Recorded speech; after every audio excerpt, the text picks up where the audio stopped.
In the name of the one true God, the cosmic benefactor, who is kind. Tasin Mim. What follows are more elements of the enlightening code. You may be grieving because they do not embrace. If we wanted to, we could reveal a supernatural sign from the heavens, making their necks bend in humility. Whenever a new communication comes to them from the cosmic benefactor, they turn and walk away in denial. They repudiated, but soon that which was prophesied and which they mocked shall befall them. Do they not observe the earth and the myriad of diverse and distinguished species we produced throughout it? In this there is clear evidence. Most of them were not going to embrace. Your Lord is indeed noble and kind. Long ago your Lord called upon Moses with the words, "Approach people steeped in wrong," the people of Pharaoh. Will they not restrain themselves? He replied, "My Lord, I fear they may reject me. My chest constricts and my speech stutters. Therefore do send Aaron with me.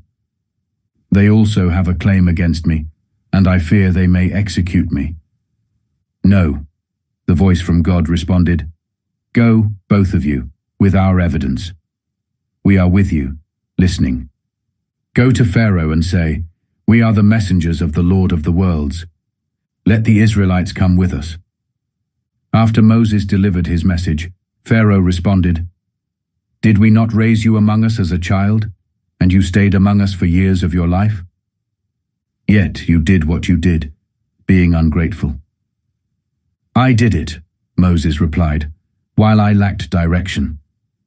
I fled from you in a state of panic. But now my Lord has granted me wisdom and appointed me as one of the messengers.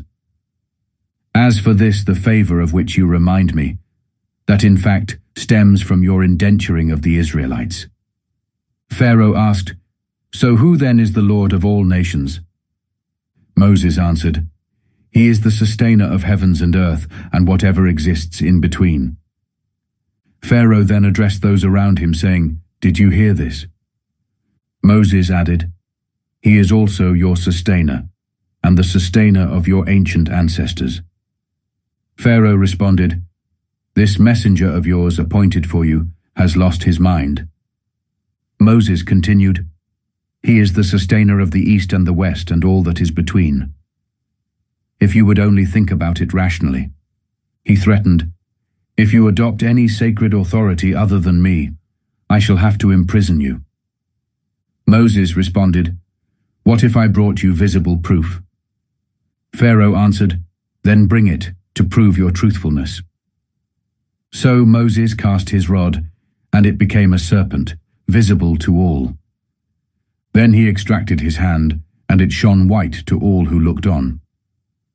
Pharaoh addressed the court elite around him privately, saying, "This is indeed a skilled magician. His plan is to oust you from your own land with his magic. What is your opinion on the matter?" Members of the court elite spoke and said, "Delay him and his brother, and deploy recruitment agents throughout the towns, to marshal for you each and every accomplished magician." The magicians were hence assembled at the appointed time on the designated day. The people were notified, "Are you going to gather? So we may back the magicians when they happen to prevail over Moses." Upon their arrival, the magicians asked Pharaoh, "We shall be rewarded if our side prevails." He replied, "Indeed, and you shall become part of my inner circle." Moses then said to them, "Present whatever you are going to present." They threw their ropes and staffs, proclaiming, "By the power of Pharaoh, it is us that shall prevail." Then Moses casts his staff, and it forthwith swallows that which they had fabricated. The magicians fell into a state of capitulation. They said, "We now admit to the one true Lord and sustainer of all nations, the Lord of Moses and Aaron." Pharaoh interjected, "You embrace him without my permission? He must be your mentor. He is the one who taught you magic. In a while you shall realize who is Lord. Your hands and feet I shall sever on opposite sides. I shall impale you all." They said, "No harm will that bring. We shall in that case be returning to our Lord anyway. Our hope is that our divine Lord will forgive us our sins on account of us being foremost in making affirmation. We then divinely communicated to Moses, "Depart with my servants at night, and know that you shall be pursued." Pharaoh again deployed recruitment agents throughout the towns. Their word was, "These people are but a small clique. Who stirred in us vengeance? Let us be united and geared to defend." In this way did we bring them out from their green estates and their springs, away from their treasures and their opulent residences. That was the way in which we made the Israelites fall heir to it. They pursued them towards the east. When the two groups caught sight of each other, those in Moses' company said, "We are going to get caught." Moses replied, "No, we shall not. My Lord is without doubt with me. He will show me a way." We divinely communicated to Moses to navigate the river using your rod. The river then split, with each dry patch being akin to solid mountain. To that same spot we drew the other party. Moses and all those with him we saved. The others we then drowned. In this there is a lesson. Most of them were not going to embrace. Certainly your Lord is noble and kind. Relate to them an account of Abraham. When he asked his father and community, "What are you all in service of?" They answered, "We serve idols, and we remain ever devoted to them." He asked, "Can they hear you when you call out? Do they bring you benefit or harm?" They responded, "No, but it is what we found our ancestors doing." Abraham asked, "Have you ever considered what you have been serving? You and your ancient forefathers? They are in fact an enemy of mine, if they are not the master and sustainer of all worlds. If they are not the entity who created me and who guides me. If they are not the entity that satisfies my hunger and my thirst. And if they are not the entity who, when I fall ill, cures me. The entity that will end my life, then restore me back to life again. That entity, upon whom I remain hopeful, will forgive me my faults on the day of judgment. My dear Lord, grant me rulership and surround me with upright people. Dear Lord, and grant me a sound reputation with the last generations. Dear Lord, and make me of those who shall fall heir to the garden of bliss. And forgive my dad, my dear Lord, for he was among those who lost their way. Dear Lord, and do not shame me on the day when all shall be resurrected. The day when neither wealth nor underlings shall benefit anyone, except for those who come to God with a pure heart. And paradise is presented to those who practiced restraint, and hellfire is unveiled for the deviants. And it shall be asked, where are those you were serving on earth? Those you served besides God? Can they help you, or help themselves? They shall be flung into it, they and the deceitful, along with all of the forces of Iblis. There they shall argue with each other, confessing, by God, so far lost were we. When we equated you with the divine Lord of all worlds, it was none but criminals who misled us. Now there is none to advocate on our behalf. Not a single loyal friend is there to feel for us. If only we could have a second chance, so we could embrace truth. In those words there is a lesson. Most of them were not going to embrace. Your Lord indeed is noble and kind. The people of Noah denied the messengers. Their brother Noah once said to them, "Please restrain yourselves. I am a messenger you can trust here for you. Be mindful of the one true God and obey me. I seek no compensation from you for this. My compensation lies with the divine Lord of all worlds. Be then mindful of the one true God and obey me." They replied, "Must we acknowledge you when only the worst scoundrels follow you?" Noah replied, "Their previous activities are unknown to me. Their account is only with my Lord, if you could only come to realize. I shall not drive away those who want to embrace. My task is but to raise caution and bring clarity. His opponents warned, saying, "Noah, if you do not end this, you will end up being stoned." Noah prayed, "My dear Lord, my people reject me. Create a permanent separation between me and them. Do then save me and the embracers with me." So we saved him and those with him in the heavily laden ark. Those who remained, we drowned thereafter. In this there is a lesson. Most of them were not going to embrace. Indeed, your Lord is one that is noble and kind. The Ad nation also denied the messengers. When their brother Hud implored them, "Please restrain yourselves. I am a messenger you can trust here for you. Be then mindful of the one true God and obey me. I seek no compensation from you for this.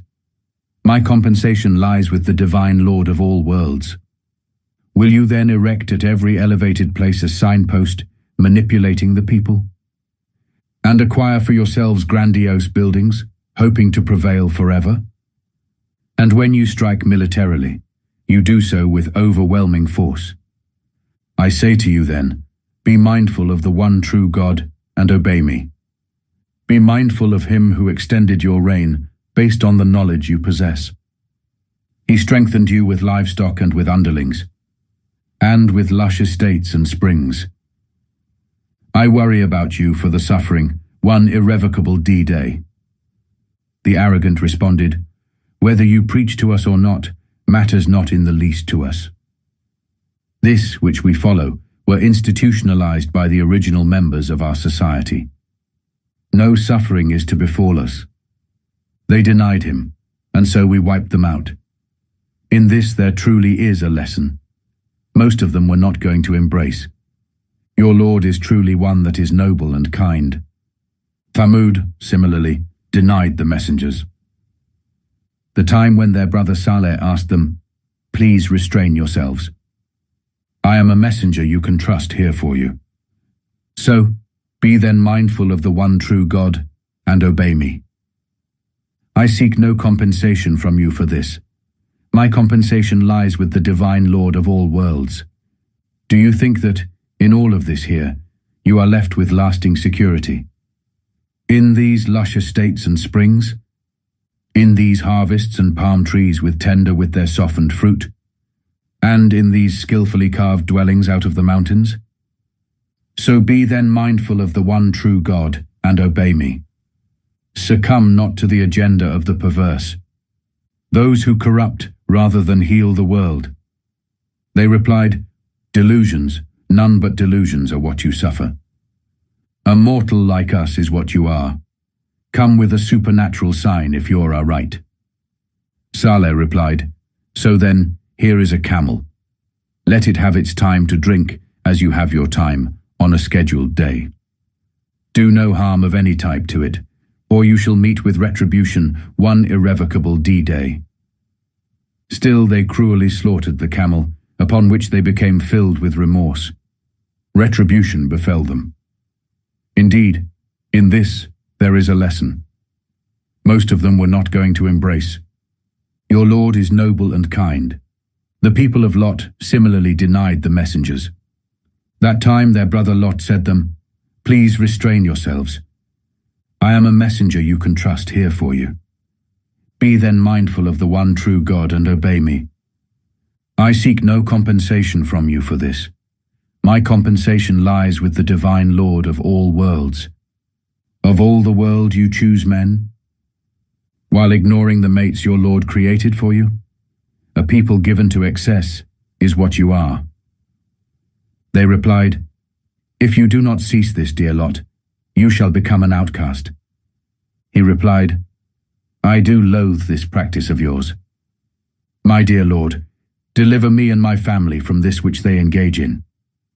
So, we delivered him and his entire family, besides an old woman who stayed behind.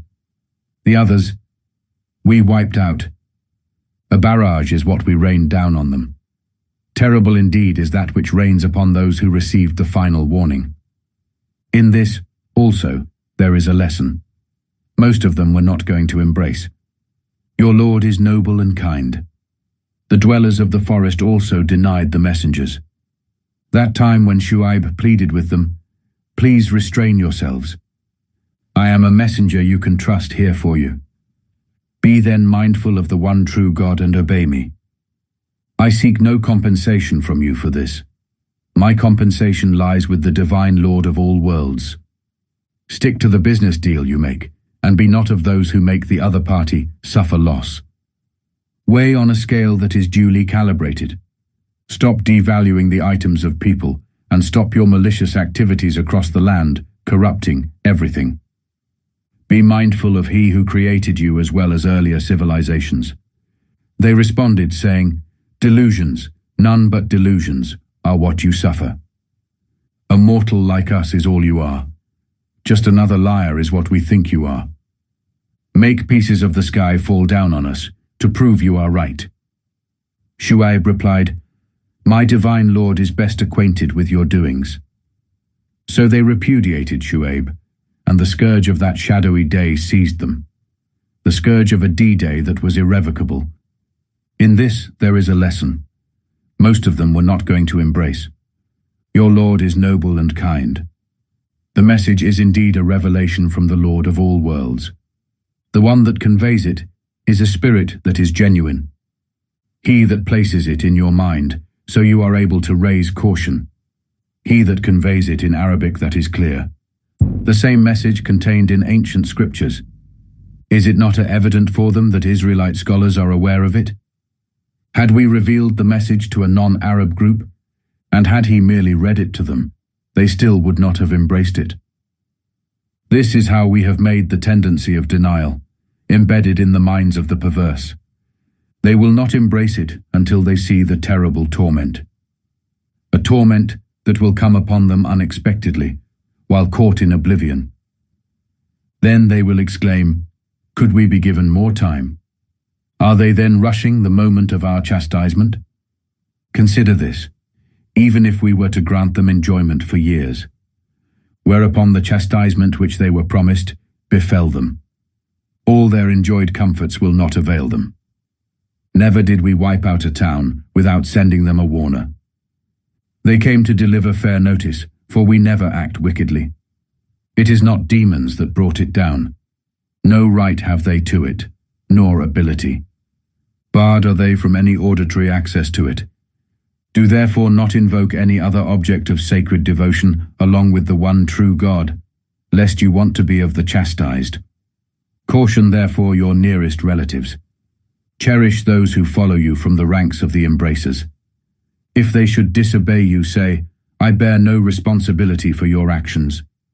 Do place your trust in the noble and kind one, who sees you whenever you take a stand, and who sees your mingling with those who yield. He who indeed hears and knows all.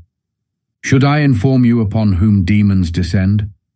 They descend upon every sinful impostor, tuned into them, while most of them are liars. As for the poets, those astray follow them. Will you not for a moment consider that they wander in every valley, and that they speak what they fail to practice? Except those who embrace truth, and act righteously, and mention God frequently, and who come out victoriously after being oppressed. Soon the wicked shall come to know which way their about turn shall end up. In the name